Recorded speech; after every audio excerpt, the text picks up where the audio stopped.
Hi అండి. ఇక్కడ వచ్చేసి కస్టర్డ్ అయితే చేస్తున్నాను. ఇది పిల్లలు అడుగుతున్నారండి కస్టర్డ్ చేయాలని. ఇక్కడ వచ్చేసి అయితే పాలు అయితే కాగపెట్టుకోవాలండి. ఒక ప్యాకెట్ అయితే పాలు తీసుకున్నాను నేను. దీన్ని కాగపెట్టుకుంటున్నాను.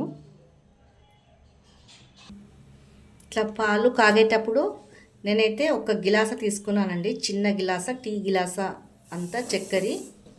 మనం తీపి ఎంత తింటామో అంతనే వేసుకోవాలా. నేనైతే ఒక గిలాస్ వేసుకున్నాను. తీపి అయితే ఎక్కువనే తింటామండి మేము, పిల్లలైనా మేమైనా తీపి ఎక్కువ తింటాము. తర్వాత కొద్దిగా పాలు తీసుకొని పచ్చి పాలతోటే కలుపుకోవాలండి కస్టర్డ్ పౌడరు. నేనైతే ఇక్కడ కస్టర్డ్ పౌడరు వెనిలా ఫ్లేవర్ అయితే తెప్పించుకున్నాను. ఇలా పాలు కాగిపోయాక ఇది కలిపి పెట్టుకున్న కస్టర్డ్ దీంట్లో వేసుకోవాలండి.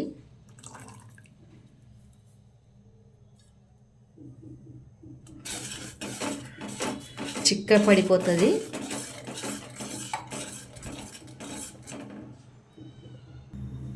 ఇలా కలుపుతూనే ఉండాలండి.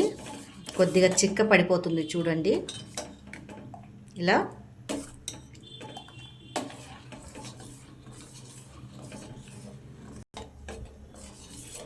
ఇలా కలుపుతూనే ఉండాలి జరసేపు వరకు. చిక్కగా పడిపోతుందండి. ఇది చాలా టేస్టీగా ఉంటుంది. పిల్లలు పెద్దోళ్ళైనా మంచిగా తింటారండి. ఇదైతే మా ఇంట్లో అయితే మా పిల్లలకైతే చాలా ఇష్టం అండి. బిజీగా చేసుకోవచ్చు మన ఇంట్లో ఉన్న పదార్థాలతోటి, ఫ్రూట్ తోటండి.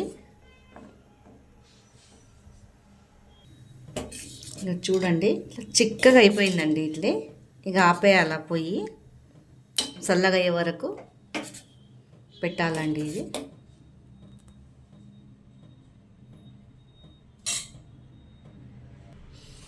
ఇది కస్టర్డ్ పౌడర్ చల్లగా అయిపోయాక యాపిల్ వేసుకుంటున్నానండి నేను. దాంట్లో ఫ్రూట్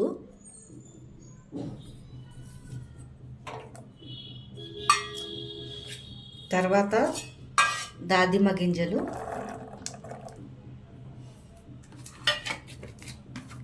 తర్వాత అరటి పండ్లు అండి.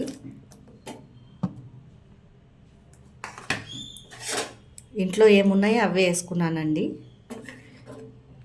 చూడండి చాలా టేస్టీగా బాగా ఉంటుందండి ఇది. ఇవన్నీ డ్రై ఫ్రూట్ వేసి చేసుకుంటే పండ్లది.